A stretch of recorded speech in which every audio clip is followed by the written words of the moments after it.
Huffington Post is here with Beau Willimon. We are here at the House of Cards premiere. Are you a little nervous tonight? More excited than nervous. It's thrilling to be premiering the show here in D.C., where our fictional world is set. Well, you've written for George Clooney. You've written for Hillary Clinton, right? Did you write for her too when you were working on the campaign? I was just low on the totem pole advanced guy. Yeah, I did write a speech for Bill Clinton at the Clinton Global Initiative one year. That was quite an honor. And then you've written now for Kevin Spacey. So, who's harder to write for? Bill Clinton, when I wrote a speech for him, he ended up rewriting about 50% of it, which I hear is pretty good as far as writing speeches for President Clinton goes. He tends to do a lot of rewriting. Kevin has a deep reverence for the text, and he always gets the lines right. So I'd say it's easier writing for Kevin, especially since he's such a fantastic performer. Well, Ides of March really took everyone inside Washington, D.C. What's the difference between this show and that movie?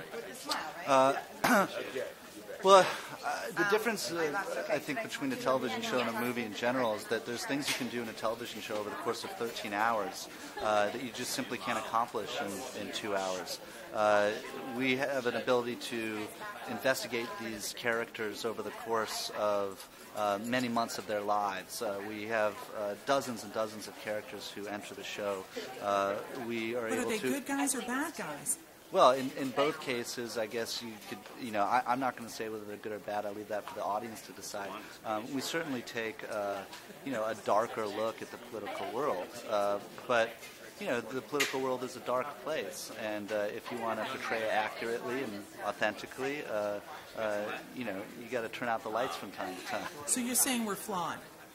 Absolutely. Well, I know I'm flawed. I imagine you're flawed in your own ways. We're all flawed. And if one of the questions that the series asks is, if our politicians are human beings, imperfect people, how much latitude do we give them on the ethical spectrum? And again, that's for the audience to figure out on their own. Okay, so you're taking a big chance here by releasing all 13 episodes at the same time.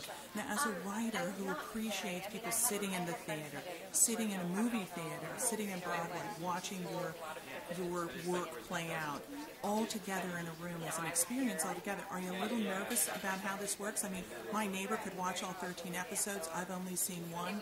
How does that work? Well, the trend is audiences want to be empowered to watch things how they want to watch them, when they want to watch them, on what devices they want to watch them on. We were, in a sense, in the right place at the right time. We found fantastic, courageous partners who were willing to get into the original content game. They also, Netflix happens to be the company that has encouraged this trend in consumer viewing, where people have the choice as to how they watch things. So we've been prepared for this. We wanted to exploit the fact that this is the way things are heading, and I hope people have all sorts of different experiences, whether they watch one at a time or all in a weekend or watch on their phone or on their television.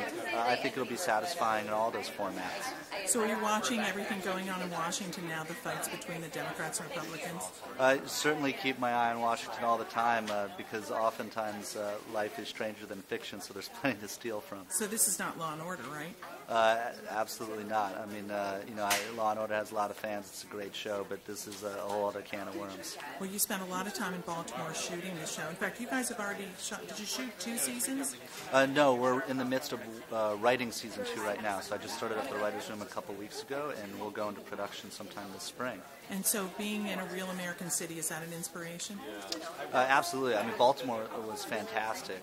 It's a stone's throw from D.C., so we had the opportunity to shoot here more than a few times.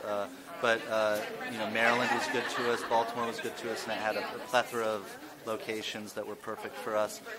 And it's a real city with a real history, just like D.C. is, and so it lent a lot of character to our show.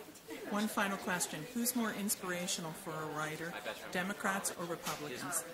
Equally inspirational.